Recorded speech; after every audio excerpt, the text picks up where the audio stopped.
এবার আমরা কথাটা শোনেন।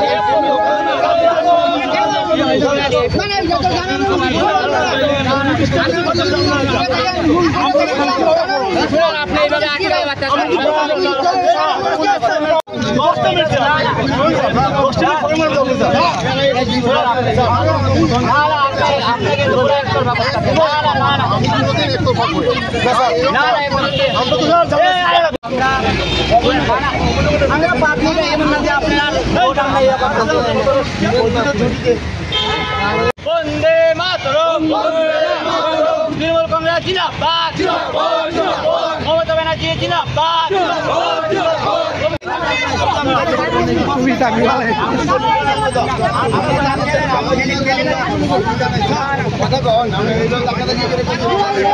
আপনারা সবাই অবগত আছেন যে জাতীয় নির্বাচন কমিশনার এখনো পর্যন্ত ত্রিপুরাতে এসআইআর চালু করেনি, কিন্তু আমরা লক্ষ্য করছি বিগত কিছুদিন ধরে ত্রিপুরার যে বিভিন্ন বিধানসভাতে বিশেষ করে বিরোধী দলের যারা কর্মী সমর্থক তাদেরকে হয়রানি করা হচ্ছে। তাদেরকে বাড়িতে গিয়ে বলছে বার্থ সার্টিফিকেট দেওয়া হোক কাগজ, তাদেরকে গিয়ে বলা হচ্ছে আধার কার্ডের কাগজ দেওয়া হোক, তাদেরকে গিয়ে বলছে বিভিন্ন নথিভুক্ত দেওয়া, কিন্তু এখনো পর্যন্ত ইলেকশন কমিশনার এখনো পর্যন্ত ত্রিপুরাতে এসআইআর চালু করেনি। কিন্তু আমরা লক্ষ্য করছি বিরোধী দলের কর্মী সমর্থকদের বাংলাদেশি কখনো রোহিঙ্গা বলে তারা বিভিন্ন মানুষকে হয়রানি করছে। তার প্রতি বিজেপির লোকরা, বিজেপির কর্মীরা কিন্তু ইলেকশন কমিশনার নীরব। বিভিন্ন বিএলওরা, বিজেপির যারা দালাল বিএলওরা, তারা গিয়ে মানুষকে হয়রানি করছে। কিন্তু আমরা লক্ষ্য করছি, আপনারা সবাই অবগত আছেন যে আমরা বলেছিলাম আজকে আমরা গান্ধী মূর্তির পাদদেশে আমরা এই এসআইআর এর বিরুদ্ধে, আপনারা সবাই অবগত আছেন যে পশ্চিমবঙ্গে এখনো পর্যন্ত এসআইআর এর বলে 35 থেকে 36 জনের মৃত্যু হয়েছে। ত্রিপুরার মধ্যে জনগণ যেন আতঙ্ক না হয়, ত্রিপুরার জনগণের যাতে কোনো ধরনের অশান্তি না হয়, তাই আমরা আজকে ত্রিপুরার জনগণের সাথে আমরা আজকে এসআইআর এর বিরুদ্ধে আমরা আজকে গান্ধী মূর্তির সামনে পাদদেশে আমরা 2 ঘন্টার গণঅবস্থানের জন্য আমরা আসছিলাম। এখন পুলিশ আমাদেরকে আটকে দিয়েছে, আমরা রাস্তায় বসেছি। আমাদের আন্দোলন চলবে। ত্রিপুরা রাজ্যের বাঙালিদের বাংলাদেশি বলার তাকমা আমরা কোনো মতে মানব না।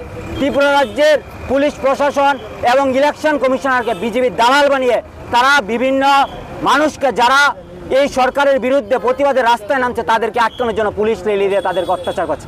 আমরা তৃণমূল কংগ্রেস রাস্তায় আছি, আমরা রাস্তায় থাকবো এই রাজ্যের মানুষের সাথে।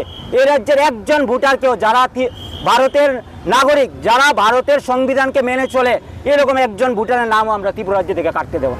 পুলিশ থেকে আপনার আগে পারমিশন? আমরা পুলিশকে আমরা ইনফরমেশন দিয়েছিলাম যে আমরা 26 তারিখ আমরা এখানে 2 ঘন্টার গণঅবস্থান করব। পুলিশের তরফ থেকে কোনো রকম রিপ্লাই আসেনি এবং আমরা বিভিন্ন প্রেস মিডিয়ার মাধ্যমে আমরা প্রেস মিট করেও আমরা সারা রাজ্যের মানুষকে জানিয়েছি।